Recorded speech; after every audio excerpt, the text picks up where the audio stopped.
Let's start. Hi everyone, welcome everyone to 2020 APAC Groundbreakers Virtual Tour APAC OEC. This year our event would be the biggest ever done with 174 sessions including normal sessions, workshops and hands-on labs from 123 different speakers over 11 days. Also, it would cover sessions on 4 different languages. Please remember to register as many sessions as you can, and all sessions would be available to replay as many times as you want for 2 weeks after the initial session date and time. You can also interact with speaker at any time during 2 weeks by posting questions and comments directly in the playback session page. So with that, thanks to our all Oracle user groups, Java user groups, and to our sponsors, Oracle Groundbreakers and CloudDB to make this event possible. And with that, we have today Adrian speaking about the store your treasures in the cloud, and he will be answering all the questions in the question and answers chat tab once the session completed. So please post your questions in the Q&A chat tab in Zoom webinar link. And without further delays, I will hand over to Adrian. And thanks, Adrian, for your time. And then please share your screen. Thank you.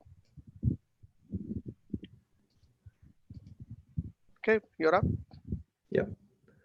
So thanks, Suresh, for the introduction. So just to make sure you can see my screen. So thanks to APAC OUC for inviting me, and for every one of you who's here today attending my session, Store Your Treasures in the Cloud. My name is Adrian. I'm a senior consultant with insum. I've been in the IT industry for about 20 years and spent half of it mostly involved in Oracle technologies, chiefly in Oracle Application Express and the Oracle Cloud infrastructure in the last couple of years. Interestingly, I'm I'm actually born in Singapore. I've lived there most of my life, but in the last 12 to 13 years, I've actually been living in Vancouver. I've been with the Oracle ACE program for about 3 years. During that time, I've been actively blogging and tweeting and sharing at events like this. If you're interested to find out about the stuff that I write, please feel free to browse my blog and follow me on Twitter as well. More recently, I have had the privilege to publish a book. It's about getting started with the Oracle Cloud free tier. And you can see the link over here. Essentially, what we try and do in this book is to provide a comprehensive overview of the Oracle Cloud free tier offering, as well as helping readers to maximize all the resources that are kind of put at your disposal for free. So do check that out. If you've been following stuff that I do in previous years, you might also recognize me as the person who's behind the challenge coins, notably the Apex challenge coins. If you're interested, or if you know people that who are deserving and you like to nominate them, please feel free again to get onto this website and nominate them. So apart from all the geeky stuff that I do, the other thing that I enjoy doing is actually to take photographs and do lots of road trips. This is actually a drone photo that I took just this year. Went up to the Yukon, where it's pretty much known for gold. And I've gone, from terrestrial photography to now searching for real treasures up in the air. If you ever get a chance, please do think about fulfilling one of your bucket lists by visiting Canada and specifically this place called Dawson City in Yukon. You can catch the northern lights. It's really beautiful. I work for insum, as I said. We're about 18 years old, and for the last 18 years, we've focused mostly on Apex. Last couple of years, instead of just building Apex applications, we'll also help customers move from on-premise to an Oracle Cloud deployment. If you're interested in contacting us, please feel free to get on our website. We have offices in Montreal, which is the headquarters, but also in US and down south in Peru. So today, what I aim to do is basically to make you the engineer, as you can see behind this image, um, to package your large files into a drone, right? The drone being your Apex application, and then deliver that up to the Oracle cloud where it will be stored safely and securely. So that would be my goal. But with that goal in mind, I'm also making some assumptions. So one is that you are probably an engineer who's, created a robot that could move parcels in a ground-based warehouse, right? And now you're ready to kind of put it on, write a code for a drone to then deliver the same package, but storing it differently up in the clouds. So you should be familiar with Apex and PL/SQL, of course. But interestingly, Apex is not a difficult thing to do, right? It's just like drones and me. It wasn't too hard for me to be putting something up in the air and taking beautiful photographs. Um, but I will assume that OCI is pretty new to you and basically focus a little bit more on what you need to do in terms of accomplishing what we said we want to do from today. So let's first maybe address the problem, which is to store the large files. And in the first place, let's think about why we actually need to do that, right? What are the things that we might put in the database? Maybe things like photographs, or maybe documents that are written in other applications, or perhaps sometimes it could be highly specialized things like medical images. And the goal, of course, is the tendency is to really support any data records that you have. And in the same example about medical records, you may, for example, have a hospital case management system where the doctors needed to kind of store DICOM images from radiology, and put them as evidence of the disease that you may be suffering from. Or it could be, more practical stuff like you have workmen who need to go out to do some construction work and you need them to provide you some evidence of work done. Then they could just snap that photo and push that into the record and just put in all the details about the work that you've accomplished. So all these kind of go into a larger workflow and document management system. So you will encounter many different types of requirements along your journey as a software developer, and these are just a few examples. When we think about storing these files and large files and stuff like that, we essentially have two routes. We can either store them in the database itself, or we can attempt to put them in a separate system, like a file system, or as what the primary objective that we have today is to put it in an object store. But first, let's look at storing stuff internally in the database. You would have seen things like blobs, clobs, and to some extent maybe B files. Blobs and clobs are essentially you storing the data as a column within the database itself. B files are files that go on the file system, and then you would basically have some sort of located kind of point you to it. They work about the same. It's just that database kind of deals with the backend. The thing to note, of course, is that the B files are kind of one way. Once you put it there and you link it, it's read only.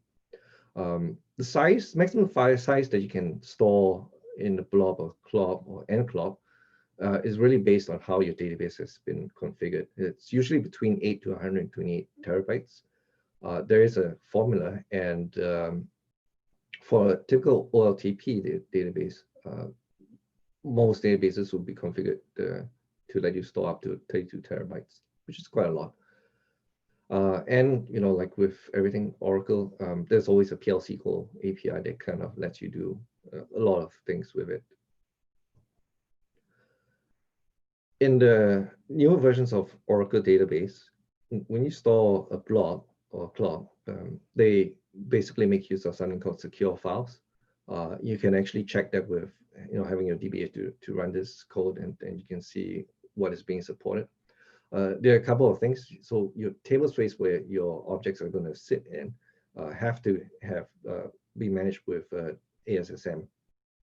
And this is a default. So more than likely, what you're doing today, putting it in a blob in your table, you're probably already making use of secure files.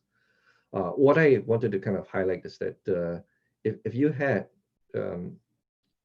enterprise options like advanced compression, you can have other things like doing compression and deduplication. And if you had advanced security options, you can also encrypt the data. The autonomous database actually has all these options, but unfortunately, you're not, the way you kind of set the amount of compression or do deduplication relies on something called log storage clause, and that unfortunately is not supported in the autonomous databases.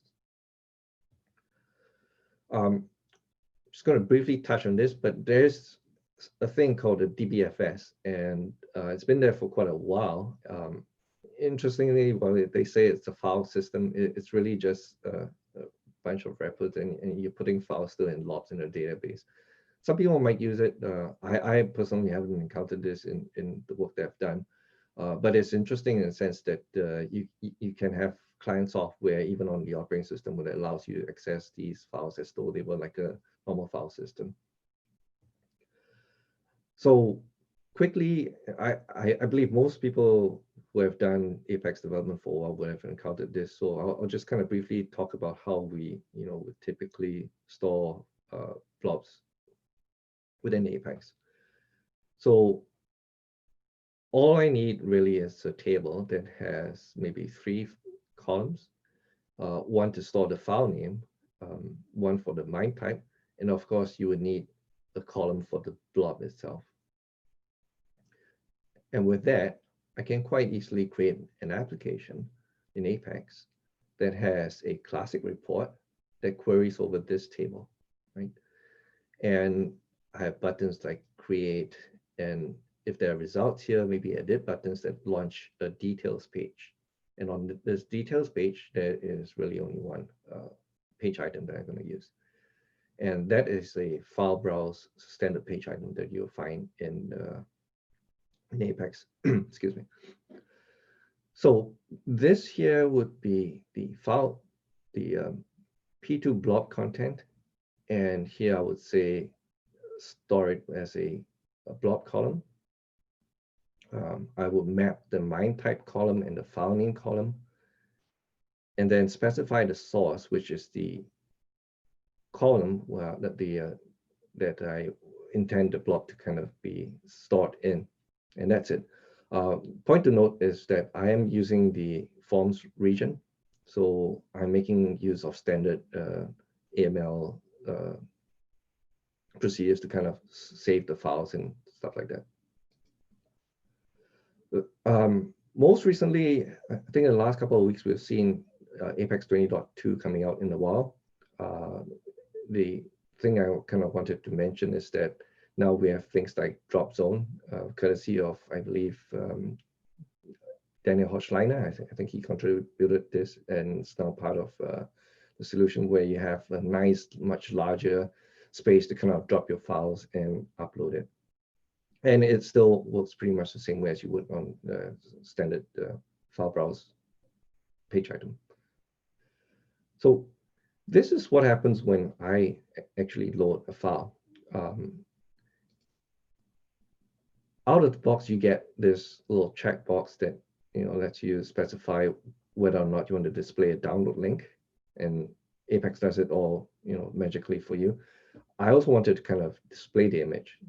And so what I did was essentially create a region, a PL/SQL region that then would call an Apex procedure to generate yet again another URL which would load the image, and that's essentially what you get.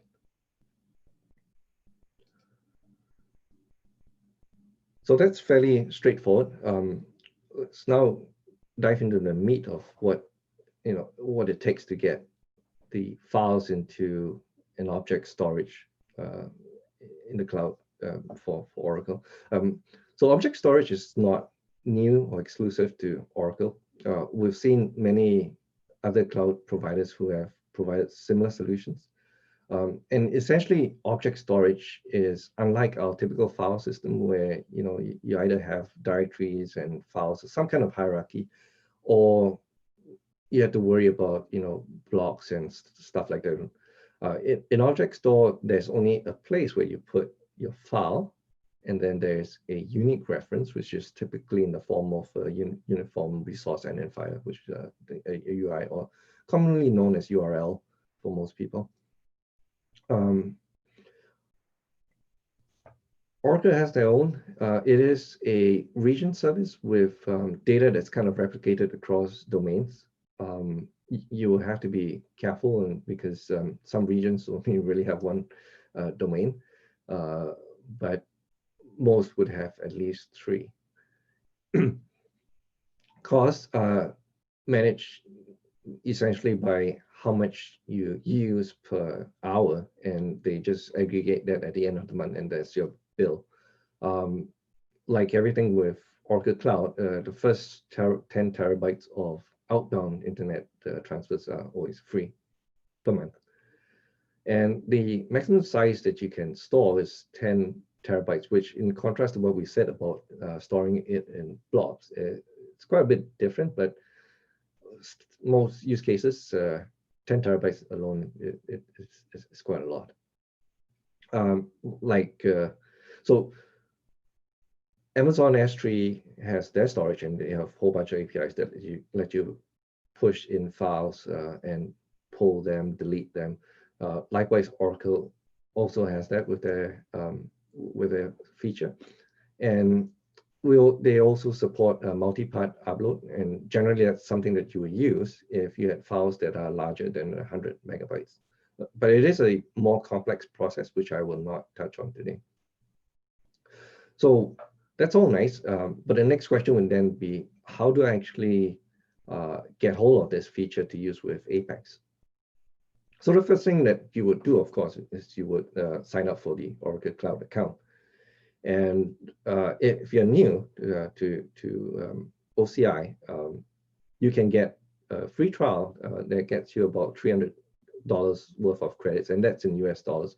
So depending on where you are, as soon as you set this country or territory, they will update this information to reflect the amount of credits that you get based on your locality. You do get these for up to 30 days, beyond which the only thing you get is the free tier, which I'll talk about later on. But during this whole sign-up process, there are a few things that you would need to keep in mind. So first thing, of course, is where you might want to put your home region, and I'll touch on this in a few minutes. You will need a valid email address to start. And Oracle actually checks to make sure that you have not previously subscribed with that same email address. And then in later steps, you would actually have to provide a mobile number, which they would actually validate by sending you a text message, and you have to enter the number that they send you. And you also need a valid credit card.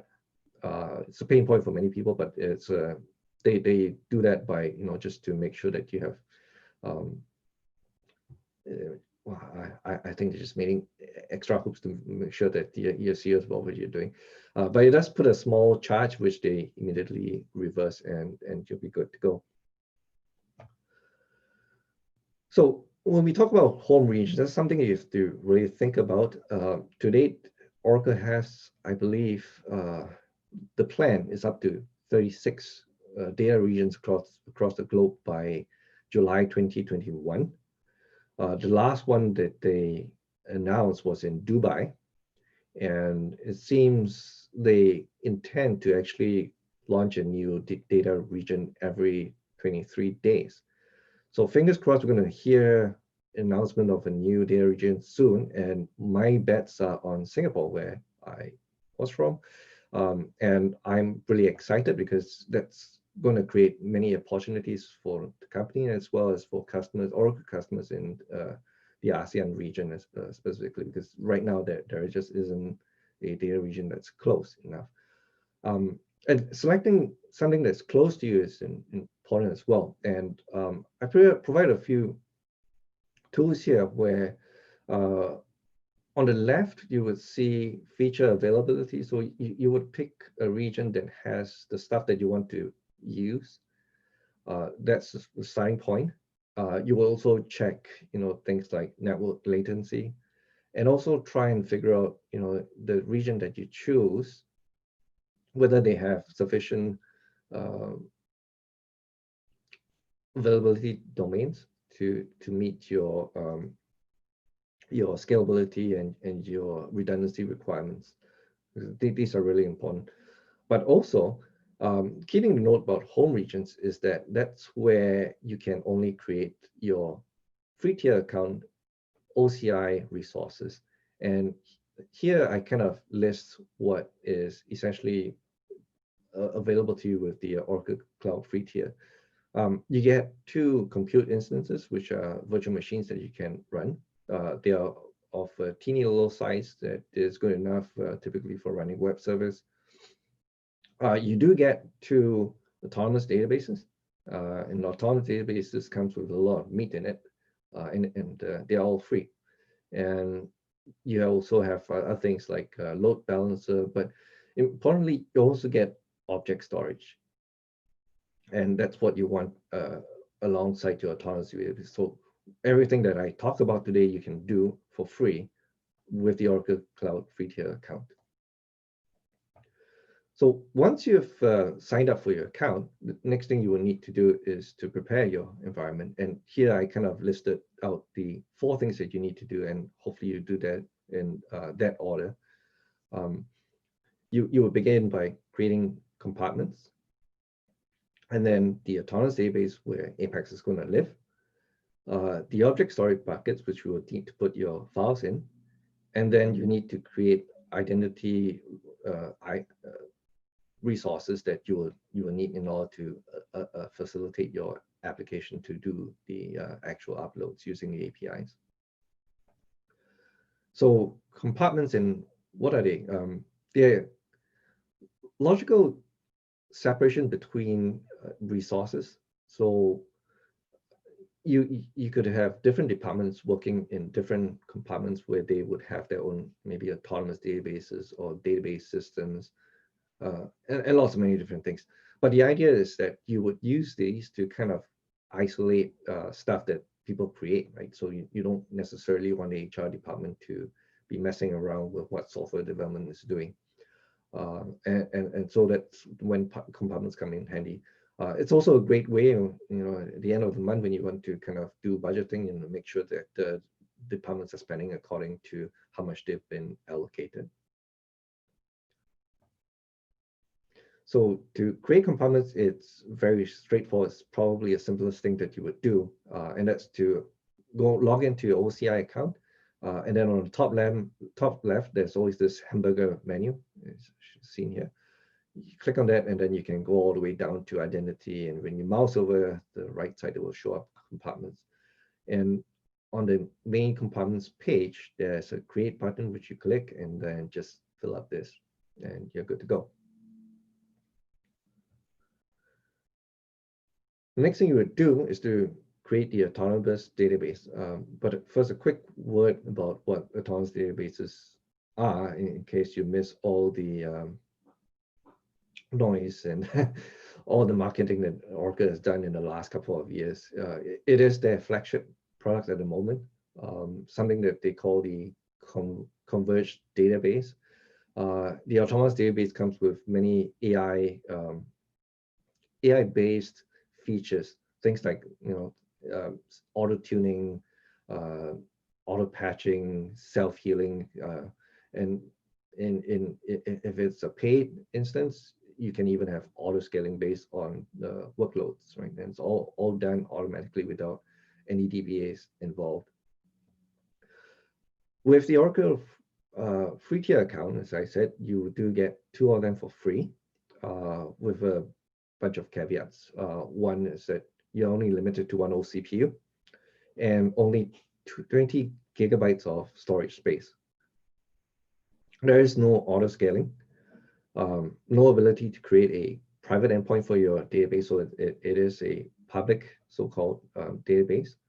And there is a limit on the number of concurrent connections that you're allowed to make to the database. And that includes everything from SQL Developer to Apex. They all add up to this limit. You can upgrade anytime. So if you decide that this is the way to go, and if it's not enough for you, then it's a button push and you're good to go. So to create the ADB, it's again a fairly straightforward task. It's down under the list of items under Oracle database. If you click on any or one of them, you'll be able to see a huge blue button again to create the autonomous database.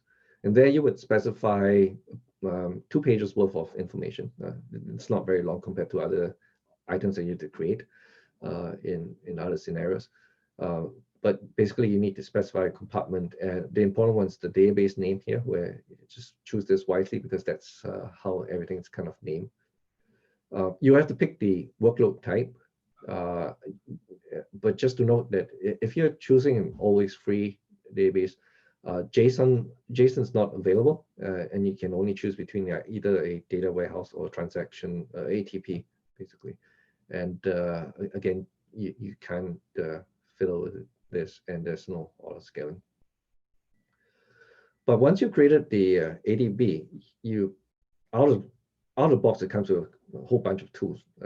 Apex being one of them. There's SQL Developer Web, as well as Oracle Machine Learning Notebooks. But Apex is really what we need for this whole experiment. So with that, we can go on to the third step, which is to create the bucket where you're going to put all your objects. Before that, just kind of briefly some information about a bucket and its properties. So a storage bucket can either be on the standard and an archive tier. In always free, you get 10 gigabytes for free in standard and 10 gigabytes in archive. The difference between the two is if you're a paying customer, it's cost, but more significantly is how fast you can actually pull the file out. So if it's something that you know like a file that users download, you don't ever want to put in archive because you can wait for eternity for it to come out. Buckets also have 2 properties which you can set, which is whether it emits events. So like when you create an object, it can emit a create event, or you can do a delete. And it can also maintain different versions of your objects. And you can change these later on if you decide to. There is encryption, and you don't get a choice at all, so it's perfectly safe. But you do get a choice between creating a private or a public storage bucket. And typically, private is the default, and it's for your own sake. But you can always change this when you create it. And once you've created the bucket, these buckets also have an associated lifecycle management policies. So you can, for example, say after 30 days, if a file doesn't change, move it to, or it has not been accessed, move it to an archive storage. And that actually helps you kind of save a little bit of money and well, space. So to create a bucket, again, it's the hamburger menu button and object store, and then object storage again. And then the big blue buttons, create a bucket, specify a name, and this is where you kind of specify the different properties, like whether it's a standard or an archive bucket, whether to emit or events or do versioning. And you only get, for encryption, you only get to choose either using the managed keys from Oracle, or you can supply your own keys. But this is an expensive option that you won't be able to use anyways in a free tier account. So one thing to note about buckets is they are unlike our traditional file system, right? There's no way to kind of create a folder structure or anything like that. What's interesting is that Oracle does emulate some of that, right? You can actually use a backslash to represent a folder structure. And when you create and upload items and you introduce this backslash, files actually get pulled into the different so-called folders. So there are workarounds. It is one of them. So something that you could think about using as well to make things a little bit more tidy in your bucket. So the last thing that we have to do on the OCI would be to set up the identity. You will always need a user, which we'll talk about later on, which actually acts on behalf of your Apex application to interact with OCI. But like in all best practices for security, you don't assign privileges and permissions to users. You assign them to groups or roles in some situations. So we'll have to create a group. We'll have to assign the user to this group. And then when we're ready to create policies, the policies are all based on the groups. And here's an example of a policy that you would need to kind of get started with this whole business of putting stuff in object storage. Here are two rules that I have. And I just wanted to kind of break down and decipher what each component actually means. So it is a very structured English statement where you would begin by saying allow who you want to have access. So it's usually going to be a group or something we call dynamic groups. It's a different topic, but here we'll just have group. And then we'll have an action. So manage, read. These are what Oracle calls verbs. And then you have a what. So these are resource types. So in this case, we're talking about objects. In this earlier statement, we're talking about giving these users the ability to see what buckets are available.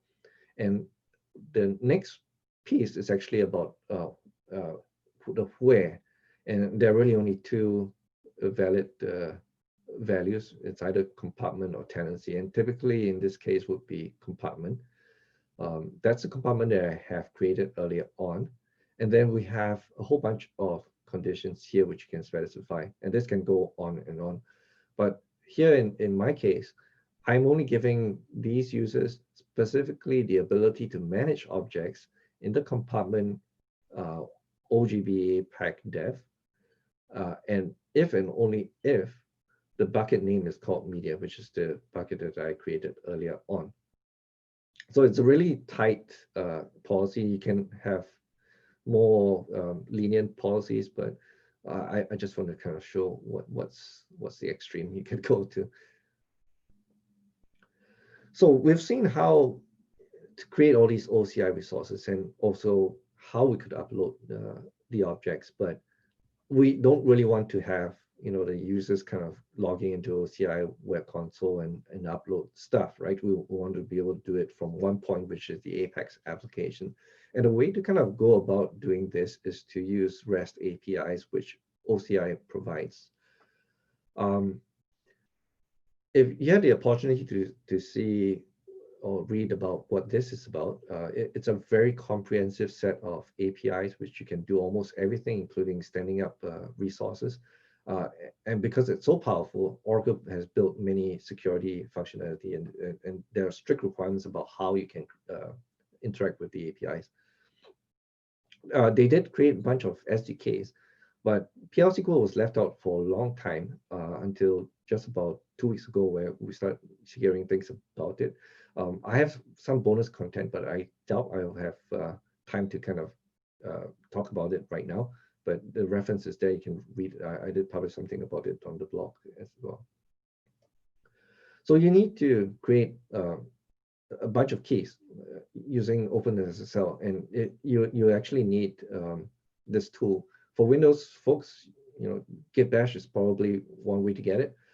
For Mac and Linux users, this usually comes pre-installed. And one of the key things that you really need to do is to upload the API keys, the public version, and put that against the user account. So while it's difficult to kind of work with the APIs, the Apex team and development team in version 19.2 release gave us an extra option for us to create web credentials. Web credentials is essentially something we use when interacting with web services. And they gave us this OCI type, which you would then, put things like the OCID, and with the private key that you have, do a little fudging of the data and then slot it in. If you put in the tenant ID as well, and then the fingerprint, just these few things, and you're basically set, right? You don't have to worry about signing a request or anything like that. Under the hood, Apex will do it for you. So here's one example with REST data source, which is now known by. I would create a simple one where there's this URL endpoint, which is where my bucket lives. Right now it's in Phoenix. I have to look up my namespace for my account. You will get that from the bucket information as well, and then where the bucket lives. After that, I would click through all the different steps. One of the steps will involve setting the authentication. I will just have to select the web credentials that I created earlier on, and then click on advanced, and I'll have enter a whole bunch of parameters which I can look up at the API to put. And this lets me kind of pull out information from the bucket itself. This is actual data from OCI, and I have them displayed in a classic report, and you can just use the web source for doing that. But what I really want is actually to have a mirror table of what I was doing earlier on, but instead of storing the blob, I would just store the object name. And same thing, I would have the classic report buttons and a page to do the uploads. The same thing, I would have a file browse item. Now it's called P3 file here, and then the standard stuff. But in this case, I'm not using a forms region. I'm creating my own process. And the create and update is just encompassed into one, which is code over here. I believe the slides will be available, so you would be able to kind of go back and have a look if you need to. Essentially, I'm following best practices to store some substitution strings in lieu of commonly used constants. The thing I want to kind of point out quickly is that I do try and generate some sort of a unique file name, and it's one of those issues about how do I handle if I update, what do I save, or do I delete it from the object store, a whole bunch of things that I kind of had to go through and think about. And essentially, I thought this is something that I would want to use to help organize stuff in my buckets. I'm using a different approach. I'm not going to put it in a blob store. I'm going to use the temp tables. And that's where I could query from that temp table with all the files and insert, first of all, to the database, and then make the request to do a put. So put creates a new object, otherwise it updates if it exists. And then just simply make a Apex web service, make REST request, and I'm good. And then just check to make sure everything kind of went smoothly. So just one key thing is to remember is that the entire URL has to be encoded. So fancy file names have to be, make sure that you do the proper stuff to make sure it gets through. And again, with drop zone in mind, this whole thing still works. So don't worry about the new stuff. You can use it when it comes out. So in the downloads page, I try to replicate something like the download, but the difference is that I'm going to make use of an application process, which takes in two variables, which I then would create a URL from.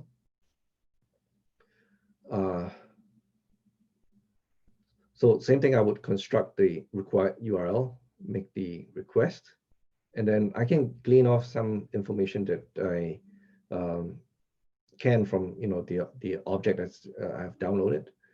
And if you look at this code and find it familiar, it actually came from Joel Coleman. He wrote about using this approach before. So it's just a slight modification.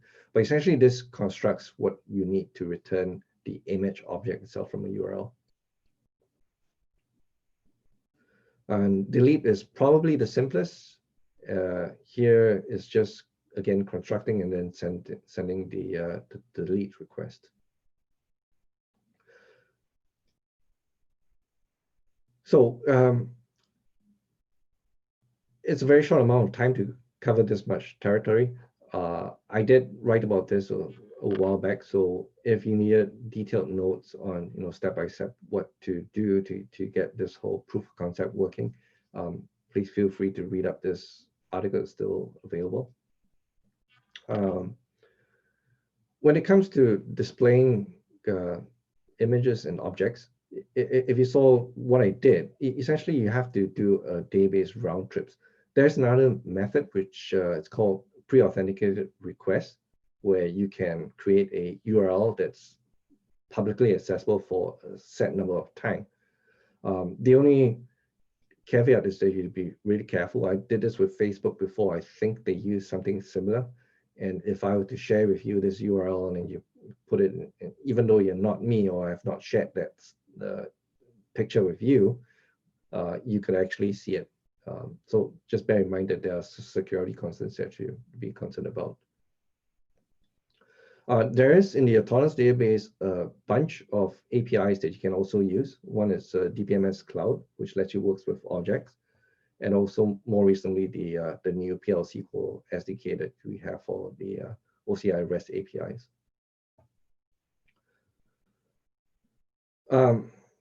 Object storage gives you some added advantages, things like making use of cloud-native functionality from OCI, where you can make use of things like functions to do thumbnail generations, or even run machine learning algorithms to classify your documents automatically when you deposit those files.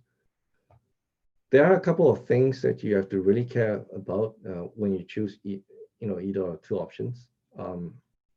Cost being one of them, and also the functionality that you can and can and cannot have, right? Like for example, Oracle text works easily with columns in databases, but it's going to be a whole different ballgame when you try and get them to work with object storage. But at the end of the day, the key thing is that you have to always be mindful of what your requirements are and select them just based on that. Right? Don't pick the fancy, shiny stuff or the easy, low-lying fruits, but always pick something that makes sense for your user and what the outcome is expected.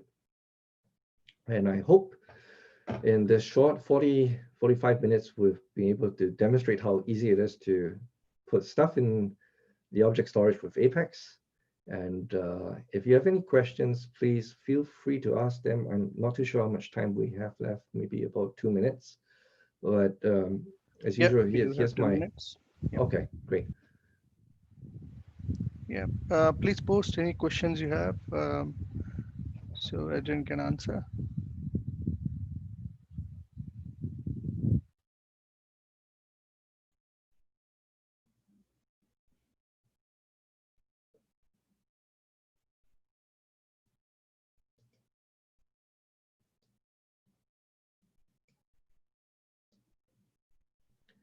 So it's either no questions, too much information. But very nice informative session, and then a good demo as well. So thank you, Adrian. Thanks for your time, and thanks to all the participants have joined today. And please ensure you have other sessions registered and join with that. Thank you, and have a good day. Thank you. Thank you, everyone. Thank you, Suresh. Everyone. Thank you.